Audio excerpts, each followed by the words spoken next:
Zags give it their all today facing Georgia in Wichita. We've got live coverage as March Madness ramps up.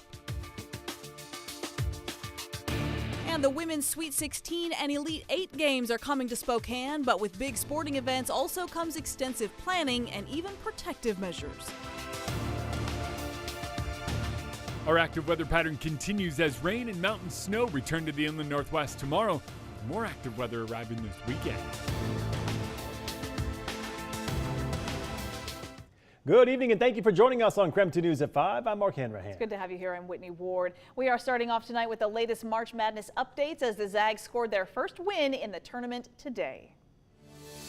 So we are covering the game from all angles, from the way from Wichita to right here in Spokane. First though, let's start in the studio with KREM 2's Caitlin Galloway. Well, thanks, Mark and Whitney. This was, I think, an even better game than the most optimistic of Zags fans hoped for, an 89-68 win. And they went on a 13-0 run to start, and it turned into a 27-3 run to open the game. And the Zags pretty much just cruised from there. Nolan Hickman and Caleb Battle both had 12 points in the first half. Georgia tried to close the gap near the end of the first half, and in the second half, Asa Newell added 20 points. And Caleb Battle, though, a huge 24-point game for the Zags. Huff had 18. 4 Zags in double-digit points in the 89-68 win. Here's Mark Few with more on the win. I think we were making plays. I thought our guys were really aggressive, and we played as physical as we could. We knew Georgia, was a very, very physical team. We saw that on tape, and for the most part, especially in the first half, we limited them to any easy baskets and cut down their threes. And I think the only place they hurt us was the free throw line. Well, the Zags will move on to take on 1 seed Houston on Saturday. Time and network to be announced. Back to you, Mark and Whitney.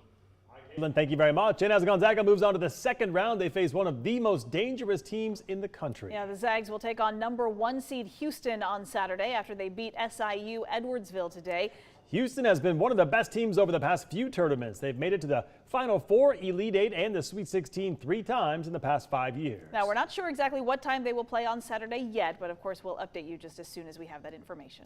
All right, we know some GU fans traveled to Wichita to watch the team play, and they're thrilled by today's win. Our chief journalist Amanda Rowley is joining us now live from the arena there with a feel for the game. Well, Mark and Whitney, these Gonzaga fans are elated. The concourse here at Intrust Bank Arena was filled. People were hooting and hollering even before the buzzer. They just knew they had it locked in. Take a look at this video. I had a chance to see the Gonzaga band there on the court. They are excited, and that excitement spilled out into the concourse here. Man, all of these fans are just thrilled, and they're looking forward to the next match this week. So here's what all these GU fans had to say after the big win today. Yay, Zags! And our only March Madness, our only one. My bucket list, I'm going to be 70. Yay, Zags! Awesome, I love it. Go Zags! All my friends in Spokane, go Zags! Let's go, baby! This is our year!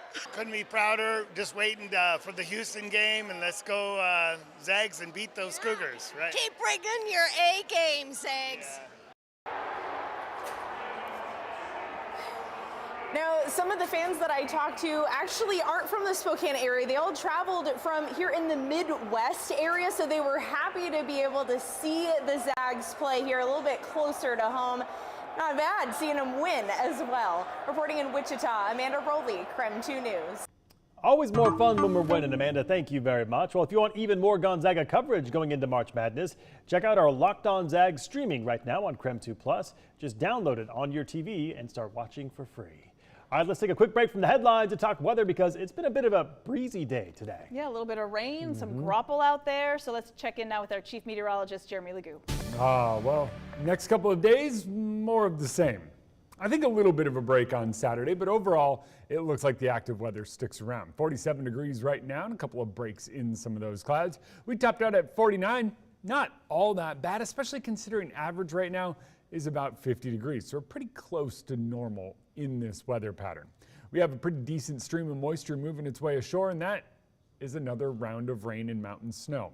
Our first little wave arrives tomorrow morning, then more widespread showers tomorrow afternoon. So here's how it all plays out.